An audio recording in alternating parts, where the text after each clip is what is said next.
बिस्मिल्लाहिर्रहमानिर्रहीम। हजरत नूह अलैहिस्सलाम का तज़किरा कुरान मजीद में 42 जगह आया है।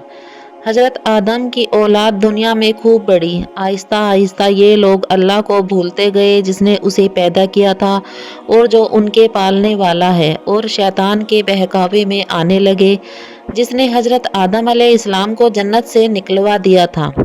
शैतान के बहकावे में आकर वो लोग बुतों और आग, सूरज वगैरह को पूजने लगे और एक खुदा के बजाय मिट्टी और पत्थर के बहुत से खुदा बना लिए। अपने हाथ से अपना खुदा बनाते और फिर उनसे मांगते। अल्लाह पाक ने हजरत नूह अलैहिस्सलाम को अपना नबी बनाकर भेजा। उस जमाने में लोगों की उम्र बहुत बड़ी बड़ी होती थी। हजरत नूह अलैहिस्सलाम 950 साल तक अपनी कौम में बाज करते रहे कि ए लोगों, सिर्फ एक अल्लाह की इबादत करो और मेरा कहा मानो, वो तुम्हारे गुनाह बख्श देगा। लेकिन लोगों ने हजरत नूह अलैहिस्सलाम की बातों को ना माना और अपने कानों में उंगलियां दे ली और कपड़े ओढ़ लिए ताकि हजरत नूह अलैहिस्सलाम की आवाज़ कानों तक ना पहुँचे। हजरत नूह अलैहिस्सलाम ने हिम्मत न हारी और वो बराबर समझाते रहे और कहते रहे, ए लोगो, अल्लाह से माफ़ी मांगो, वह बड़ा माफ़ करने वाला है। वह तुम पर आसमान से बारिश बरसाएगा ताकि तुम खूब अनाज पैदा कर सको और उसके जरिए बड़े बड़े बाग पैदा कर देगा, उनमें नहरें पैदा कर देगा, तुम्हें माल व दौलत देगा और बेटे देगा। तुम्हें क्या हो गया है कि तुम खुदा को नहीं मानते? हालांकि उसने आसमान बनाए, चांद और सूरज बनाए, उसने तुमको मिट्टी से पैदा किया और फिर उसी मिट्टी में एक दिन तुम मिल जाओगे और फिर कयामत के दिन उसी मिट्टी से तुमको दोबारा जिंदा करेगा।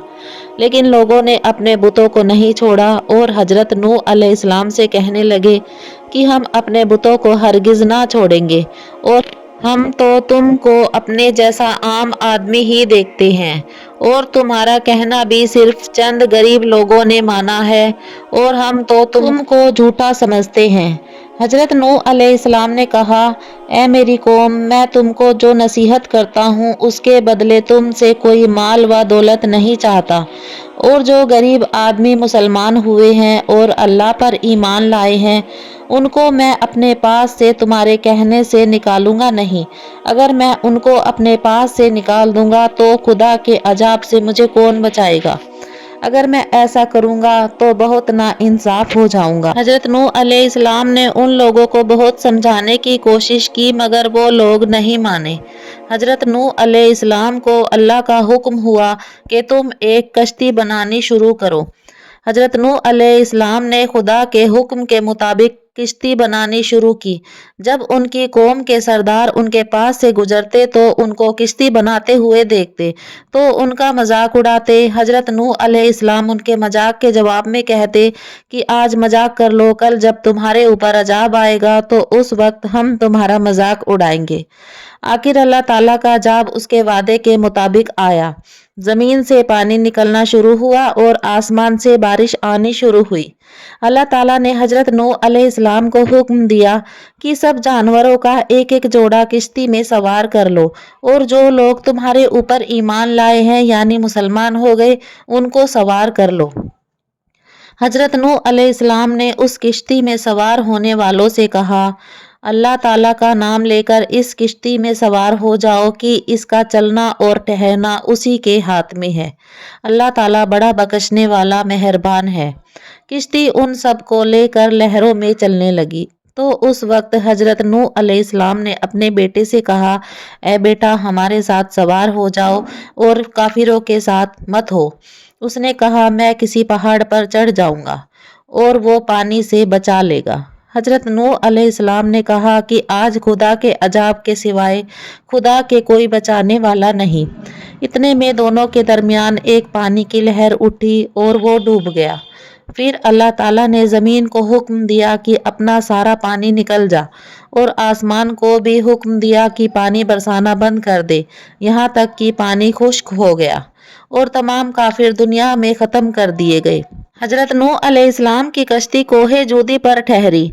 हजरत नूह अलैहिस्सलाम ने अपने परवरदिगार से अर्ज किया, اے میرے رب، میرا بیٹا بھی میرے گھر والوں میں سے ہے اور آپ کا وعدہ سچا ہے۔ یعنی حضرت نوح علیہ السلام کا مطلب تھا، اے اللہ، آپ نے وعدہ فرمایا تھا کہ تیرے گھر والوں کو اس طوفان سے بچا لوں گا، پھر میرا بیٹا کیوں ڈوبا؟